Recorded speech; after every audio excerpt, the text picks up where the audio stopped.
Life after you lose a spouse is really difficult, as one could imagine. You know, all of your hopes and dreams are kind of wrapped up in that person. You set forth and you're ready to take on life, and you assume that that person's going to be a part of the story. I got married on May 15th, 2009 to Jerron, and 2.5 months after we'd been married, he was out riding on his motorcycle and he got into an accident, which caused several injuries and led to his death. So he passed away July 30th, 2009. I got married on August 22nd, 2009 to Danielle, and 10 months after we got married, she started feeling ill, and she got really, really ill. We found out that she had a cancer called primary cardiac angiosarcoma, and she passed away 10 months after that. So on April 23rd, 2011, she passed away.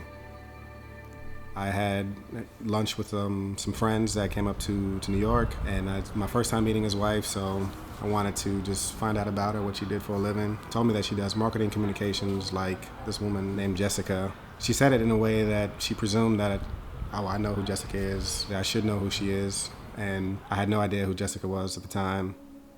So when I found her online, I did what everybody does, and I sent her a friend request on Facebook. I got a friend request from a guy named Jordan Rice, which was a name that I didn't really recognize. And so I did the normal thing where you check and see, like, who are the mutual friends we have in common. And it happened to be a couple dozen people. And the thing that made me accept his friend request was the fact that I looked at his profile and it said in his relationship status that he was widowed. She accepted it. A day or two later, I sat on my computer and it took me about a half an hour to write this carefully crafted message, something that sounded cool, not stalkerish or creepy, anything like that. Just talked back and forth about what are her interests, what does she do. I found out that she loves to cook, she loves to eat. I'm a foodie, she's a foodie. She loves to travel, she likes photography, she likes Spanish, she likes so many things that I love. A couple weeks later, he was coming to DC and asked if we could hang out, and he admitted that he was relatively an internet stranger, but that there were people that we knew mutually who could kind of vouch for him. The only reason I was coming down was to see it, and I made up a reason. She bought it, and we decided to hang out that Sunday. We met up, and we sat and talked the first time we met for 5 hours. And halfway through the conversation, I just stopped her and said, "Hey, you're incredible." One of the things that helped with Jordan and I being able to click so quickly is the fact that we could both be very vulnerable with each other so early on in a way that only people who've kind of gone through what we've gone through could understand. I think the coolest thing about our first date was that we both sat there and cried as the other person told their story. And to really feel for the other person, to have felt their loss in that second, to really feel deeply their loss. I imagined that I would find someone to marry and move on with, but in that moment I really found my mind blown, like there's someone out there who I can truly be overwhelmed about and excited about, and that was Jordan.